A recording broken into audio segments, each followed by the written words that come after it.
Hello and welcome. ये है lecture 14 और हम आज बात करेंगे एक और बहुत ही कॉमन सिम्टम के बारे में जो कि है स्विचिंग डिजीज़। तो क्या होता है कि जो हेल्थ एंग्जाइटी से सफ़र करते हैं वो बहुत बार ऐसा होता है कि वो एक बीमारी से दूसरी बीमारी में स्विच करते हैं। मतलब ये कि अगर किसी को ये फ़ियर है कि उन्हें ब्रेन ट्यूमर होने वाला है तो वो फ़ियर कुछ दिनों बाद उनका ख़त्म हो जाता है। जब वो बहुत सारे टेस्ट करते हैं, बहुत सारे डॉक्टर्स को विज़िट करते हैं, तो उनका वो जो फ़ियर है वो ख़त्म हो जाता है, ठीक है। लेकिन कुछ दिनों बाद वो कहीं किसी नई बीमारी के बारे में पढ़ते हैं या कहीं किसी बीमारी की कोई वीडियो देखते हैं या उसके बारे में कहीं सुनते हैं, तो फिर उनको उस बीमारी के बारे में डर स्टार्ट हो जाता है, ठीक है। हाँ, तो ये इसे कहते हैं स्विचिंग डिजीज़ेज़, ठीक है। तो यहाँ पर हम एग्ज़ाम्पल लेते हैं कि एक सैम नामक इंसान है, वो हेल्थ एंग्जाइटी से लास्ट 9 महीने से सफ़र कर रहा है, ठीक है। उसको कोई नॉर्मल फ्लू होता है, ठीक है, और उसे लगा कि वो कोविड-19 है, ठीक है। तो उसने कोविड के बारे में सर्च किया सिम्टम, तो और 80% ऑफ सिम्टम्स वो मैचिंग, ठीक है।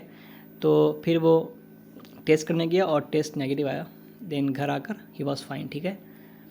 अब क्या होता है, कोविड-19 का जो फ़ियर था वो ख़त्म हो गया, लेकिन कुछ दिन बाद सैम को एक बैड थ्रोट महसूस होता है। लाइक उनको अपने गले में कुछ तकलीफ़ महसूस होती है, ठीक है। एंड वो बिकॉज ऑफ कोल्ड होता है, बट उसको ये लगता है कि बिकॉज उसका भी माइंड हाइपोकॉन्ड्रियाक माइंड है, तो उसे ये लगता है ये शायद थ्रोट कैंसर हो सकता है, ठीक है।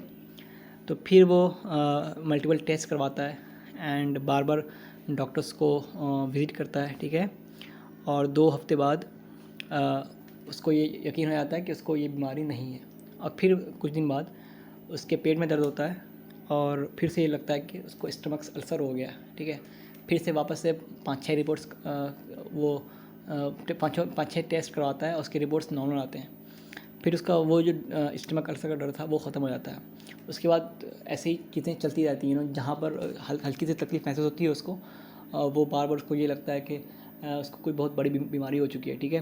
तो ये चीज़ बहुत कॉमन है हेल्थ एंग्जाइटी में और एक साइकिल बन जाता है जिससे बार बार एक हाइपोकॉन्ड्रियाक अपने फियर ऑफ डिजीज़ को चेंज करता है, ठीक है। तो इससे बचने के लिए आपको बहुत रैशनली थिंक करना पड़ेगा। आप बहुत रैशनल होकर चीज़ों को सोचिए और